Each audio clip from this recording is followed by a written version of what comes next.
Hi folks, a very warm welcome to you. My name is Nick and it's time for a Patreon Q&A. Yes, questions and answers. Now, if you're unfamiliar what Patreon is, it's patreon.com. Essentially, it's a website separate from YouTube, so it's nothing to do with them. So if you want to support a particular creator, not necessarily a YouTube creator, could be an artist, a painter, or a small business or individual, whatever, and you want to help them continue doing what they're doing and help them develop, you can donate a small amount of money each month, starting from $1 going up to, well, say huge if you're really crazy and rich, which helps them keep going so they don't have to concentrate too much on other worries, stresses and rent, and they can just get better and better and better.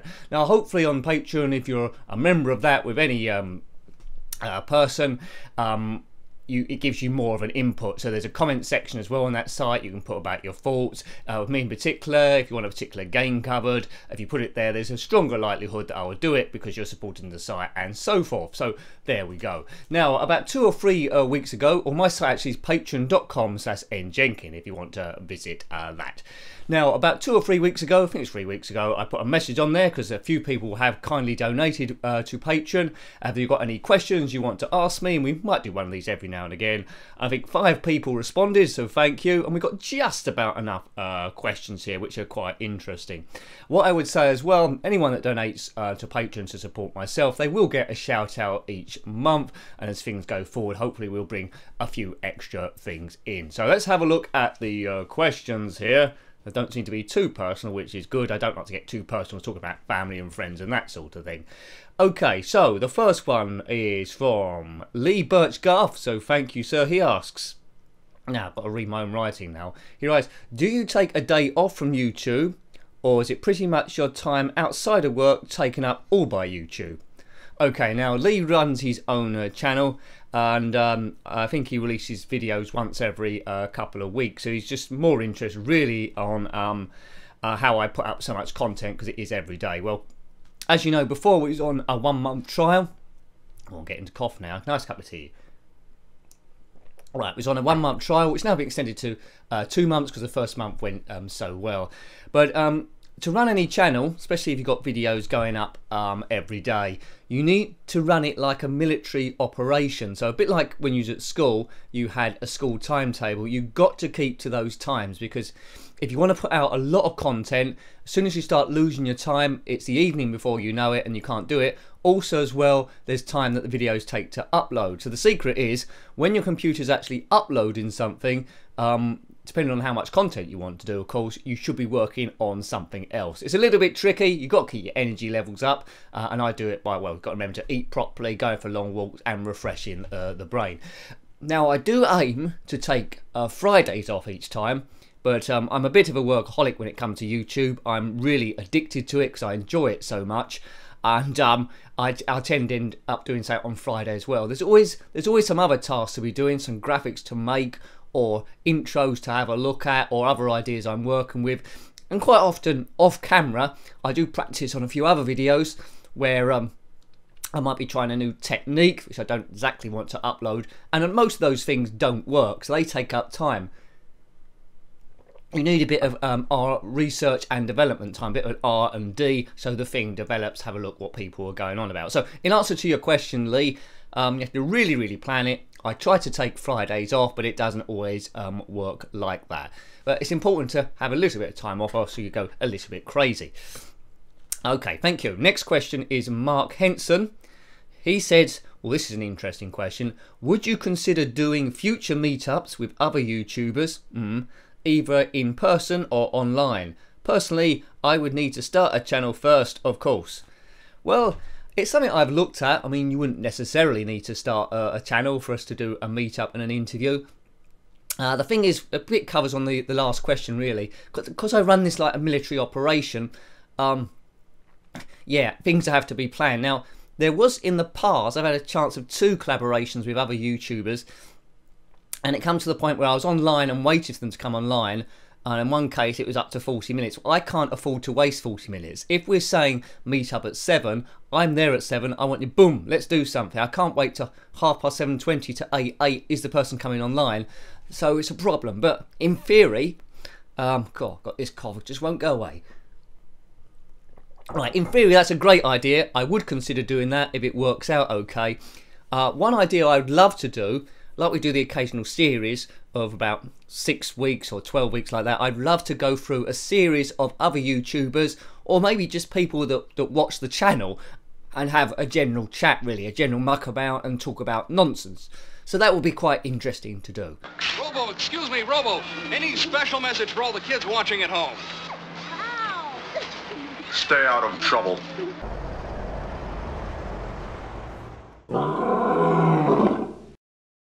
Right, what happened there? So two questions down. Randomness does occasionally happen on this channel. Next question, Phil Hill. Full-time YouTube is probably a pretty stressful job. Is a little bit, yeah. You would never be sure how much money you will make, true, and the pressure to keep up the content and quality could be overwhelming. You have to be a little bit crazy to do this. Any sensible person would probably go nuts straight away and throw themselves out the window. So first of all, you've got to be really interested in making videos. You've got to be a bit of a people person to interact with people, see other people's point of view. So sometimes a counsellor as well. But yeah, and also on YouTube in particular, I mentioned it a few times, there's quite a lot of cheating going on. People trying to make their channels look much more popular than they really are, which makes it harder for genuine channels to actually grow. But if you keep doing what you're doing, because of them, it's going to take a lot longer. But if you keep going on the right path, it's okay. Now, in terms of doing a YouTube channel full-time and working full-time just on ad revenue alone, I don't think that's possible because the ad revenue is so low. It might have been in the past, so you've got to look at other things. You've got to, like, Patreon, which is helping a little bit. Hopefully that continues to grow, but also other outside sponsorship also.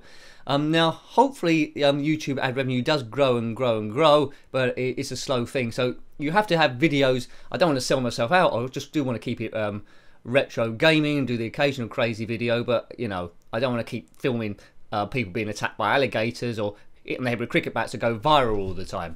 So yeah, it can be pretty stressful, but don't try and think about it too much. Keep honest to yourself and plan what you're doing. Next question is Ashley Clifford. You mentioned on a video that you used to play IK Plus when you got home from school. I did, and a few other games as well. What is your fondest memory of video gaming? Now, my fondest memories come probably when I was about 9 or 10 years old on the rubber-keyed 48K Spectrum. Now, a lot of the Spectrum games are really, really difficult. Now, Commando is a run-and-gun shooting game. I had a good moment when I actually thought I'd completed it, because actually on the cassette inlay there was a picture of a space invasion, and the rumour on the playground was that once you completed the 8 stages it then goes to the space one. That wasn't the case. It just reverts back to Commando again, level 1. But that would have been my best memory, but it wasn't. My best memory ever was on one of my favourite games of all time called Attic Attack. And basically, if you're unaware of that game, I've covered it a few times in a really cool PC remake as well. But once you get 3 parts of a golden key, which is scattered around a massive haunted house, gets back to the front entrance, you unlock that, and the game's complete. The first time I'd done that, because I've done it about 2 or 3 times, first time I'd done that, I was absolutely amazed, but then you just got a screen of about 3 or 4 lines saying you completed the game. But even though that was small, seeing that screen was absolutely awesome. I'm sure I've got other memories as well, but that one sticks out in my mind the day I completed Attic Attack, because I used to spend hours and hours and hours on that game, and there we go. I mean, what's your favourites? Put yours in the questions or the comment section below as well, but Attic Attack was probably mine. Oh, we got some more questions from Lee Birch Garth. Okay, do any of your friends or family know about your channel? Well, yes, they do. All family knows about the channel, and a lot of friends know about the channel. If you push social media in any sort of like extent, everyone finds out everything about everything. I've got a personal Facebook page, which I don't really put any gaming stuff on there, just normal friends. Normal, that's the wrong word. Don't get clouted with videos and videos. But I do have a business Facebook page, njenkin7. That's all the retro stuff goes on. but the two are connected, so you can see I'm connected to that. Twitter, I use that quite a lot, and Instagram as well. So yeah, they all know. I'm sure there's some friends that don't know, but a lot of them would actually know. Excellent stuff. But you know, it's not a surprise to them because I've done all sort of crazy stuff. You could say it's entrepreneurialism, I don't know. When I was 19, I had a book published which didn't sell. I left work for that. Then I tried Betfair for a bit, and I've tried all sorts of stuff. I had a business for 7 years where I sold giftware online, and that come to a natural end. So, you know, Nick's doing YouTube now. Okay, that's another one of his crazy ideas. But, you know, when you do a crazy idea, if it fails or it works for a little while, you take what you've learnt there, it makes you stronger, and it makes you a really good planner going forward. And I must say, in terms of YouTube, planning is the actual key, and the ability to get back up again when you get knocked down, because there's quite a few nasty people out there as well, but you just have to say they're nincompoops, and it's just words on a computer screen which you can delete. So there we go. Right, oh, that's another good question. What are your fondest memories of the arcades? Have you been to one recently? I live quite near Southend seafront. There's loads of arcades down there, but I haven't been down there for quite some time. Probably I used to most frequent it when I was going to college in Southend, and we go down the seafront. My favourite games were Hard Driving, which put quite a lot of money in, Moonwalker, which is a great game. Up to 3 players can be Michael Jackson, one in white, one in red, I think one in black, going around, spinning around and shooting stuff, and Ninja Turtles. So they were my favourite 3 games. A lot of the time we just tended to play pool as well, because that was a lot cheaper. Yeah, and Hard Driving, it's like a very basic polygon driving game, which I've always wanted to get. It's been converted to home conversions of Spectrum and the Amiga, but weren't very good. I've always wanted to recreate that. I think a version came out on the PlayStation 2, which I didn't have. If a compilation comes out on PlayStation 4, I'll certainly buy that because I loved it. But you did a qualifying lap, and then you'd race against the computer opponent called the Proton or something like that. So that was my fondest bit. Lots of good questions here, Lee. Would you consider another blundering series, maybe a racing season again? Now, new people to the channel might not know what a blundering series is. Most of the time we do one video about a video game, do a gameplay review, and then we leave it completely. A blundering series is when we look at a game and we play it over a series of ones. Now, the first blundering series on the channel was Tomb Raider, the first Tomb Raider for IDOS in 1996. And we went all the way through that game, completed it. Then I attempted Tomb Raider 2, we got about halfway, and then time became an issue, and we didn't do it anymore. And then there was a racing one, Toca Touring Cars, which I think blundering really took off then. We did a race series where I commentate through the championship how well I'm doing. That's great, that. And there's been, my favourite one was the Formula 1 one, 2010 by Codemasters. We had about 50 videos there. And there was... the most recent one, which isn't really that recent anymore, was Colin McRae's Rallying. So yes, I would consider, now we're on an extension of 2 months on this trial, I would consider another blundering series. So perhaps I'll put a video up with nominations, what you want me to cover. But it would probably be racing, because they tended to work out the best. Excellent stuff. Excellent stuff. Now, Kingston LJ, he's cashed in with 4 questions here. The first one is particularly taxing, which is going to take all of my brain power. Right, okay. Would you like a muffin, toast, tea cake, bun, baguette, bagel, croissant, crumpet, pancake, potato cake, hot cross bun, or a flapjack? That reminds me of Talkie Toaster from Red Dwarf. Is that where it's come from? I'd go for a hot cross bun with extra butter in it and maybe some jam. Is that the right answer? I hope it would be. Who is your least favourite Doctor Who actor? Right, so there's been quite a few Doctor Who's, isn't there? Starting with William Hartnell John Pertwee, the second Doctor whose name I can't remember. Colin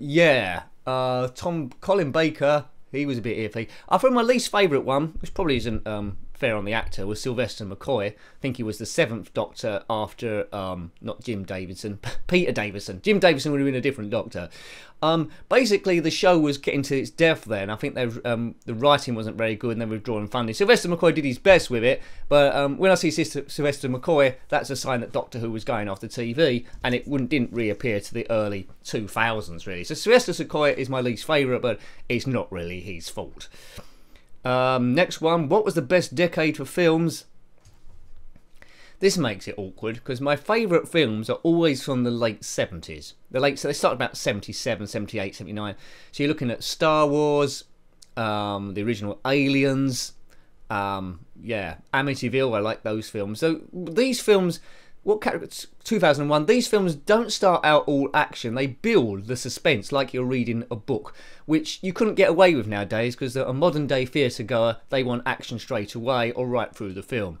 I do like these ones that build suspense. So it's late 70s, although early 70s I'm not too sure about, and I probably like to mid 80s, 85, all the Arnold Schwarzenegger films, talking about action again, so a bit of a contrast. So you know, it's probably 70s to 80s. If I've got to pick a decade, it go over 70s. If I could split it, I go 1975 to 1985. So there we go.